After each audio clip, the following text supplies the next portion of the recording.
মামা কই যাবেন? উঠেন। ধানমন্ডি কত? আরে না, এখান থেকে যাবো না, চলো অন্য রিক্সায় যাই। অন্য রিক্সা কেন? এই রিক্সা কি সমস্যা? এখান থেকে রিক্সাওয়ালার ভাড়া বেশি চায়, হেঁটে গিয়ে সামনে থেকে নেই, ভাড়া কম পাবো। মামা আপনারা খুশি হয়ে যা দিবেন এটাই সই। উঠেন। আরে তুমি জানো না, ওরা এই কথা বলে, পরে রিক্সা থেকে নামার সময় কাহিনী শুরু করে দেয়। তুমি তো কাহিনী করতেছো।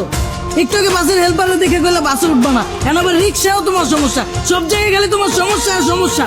আমার পা ব্যথা হয়ে গেছে, আমি হাঁটতে পারবো না, আমি রিক্সায় যাবো। ওঠো হ্যাঁ মামা, আমি ওইটাই কইতাছি, এই জায়গায় অন্য কোনো রিক্সা পাইবেন না। উঠেন।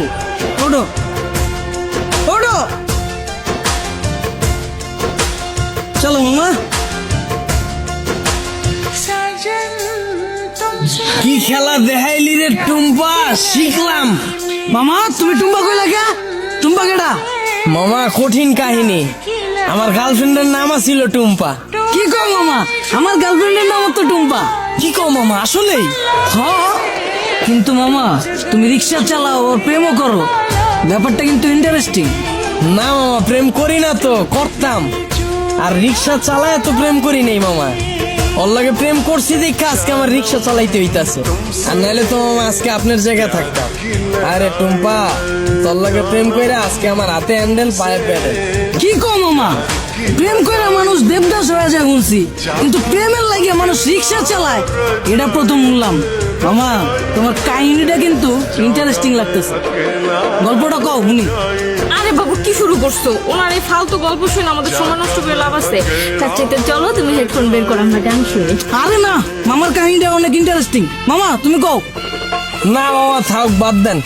মামি উনতে চাইতেছে না, পরে দেখা গেল আমার কাহিনী হইনা চিত্তা যাইব। আরে মামা তুমি তোমার গার্লফ্রেন্ডের কাহিনী কইবা, এটা তো হয় চেতবকে। কও মামা শুনি। মামা কি কমু দুঃখের কাহিনী।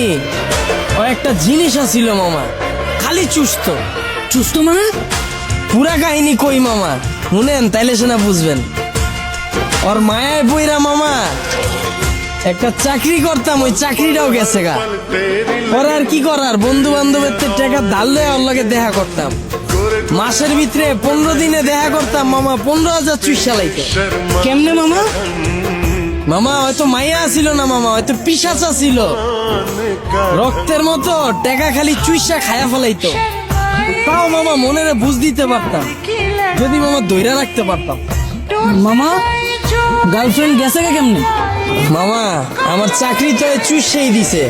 এরপরে মামা বন্ধু বান্ধবের যে টাকা ধার করছিলাম, ওর টাকা তো আর শোধ করতে পারি নাই। পরে আর নতুন করে ধার দেয় নাই, এর লেগে 10 দিন ধরে ওর লাগে দেখা করতে পারি নাই। পরে ভাই অন্য জায়গায় যায় ভাই চোষা শুরু করে দিছে। পরে পরে আর কি মামা, 1 বছরে 10 লাখ টাকা চুষা দিছে। পরে এই 10 লাখ টাকা শোধ করার লেগে মামা এই যে রিক্সা চালাই না শুরু করলাম। চাকরি করে তো মামা এই টাকা শোধ করা সম্ভব না। মামা তোমার কপালটা আসলে খারাপ আছিল, কিন্তু মামা আমার কপাল কিন্তু চান কপাল। আমার গার্লফ্রেন্ড আমার অনেক ভালোবাসে। আর মামা আমিও কিন্তু আমার বন্ধুদের থেকে টাকা ধার লয়া পরে লয়া ঘুরি, কিন্তু মামা ভালোবাসার কাছে টাকা পয়সা আসলে তুচ্ছ জিনিস। কি কও জান? মামা আপনার লেগে দোয়া করি মামা। খালি জীবনে একটাই আফসোস, যারে আম খাওয়া শিখাইলাম এখন আর আম খায় না মামা, আপেল খুঁজে। আর 2 দিন পর পর নতুন বয়ফ্রেন্ড আমার রিক্সায় উঠে। কি কও মামা? তোমার গার্লফ্রেন্ড তোমার চুষা তোমার রিক্সায় উঠে আবার বয়ফ্রেন্ড লয়া?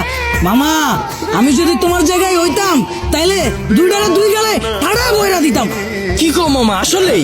হ্যাঁ, তুমি দরকার হইলে আমার নাম্বার লয়ে লও, অগরে যখন পাইবা আমার নম্বরে কল দিবা। দরকার হইলে আমি আইসা অগরে থাবড়ে যাম। কিলো থামাইছো কে? আয়া পড়ছি তো মামা, নামেন। ও আর বলছো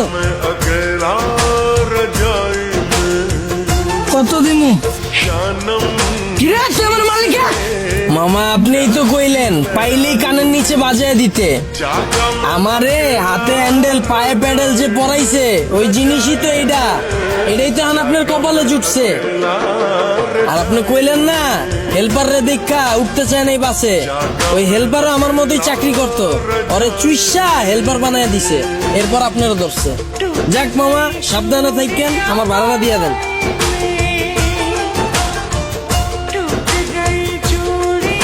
আর মামা চুষা শেষ হইলে যদি রিক্সা লাগে আমার জানেন মামা, রিক্সা আমার পরিচিত আছে এলাকায়। কি খেলা দেখাইলি রে টুম্পা।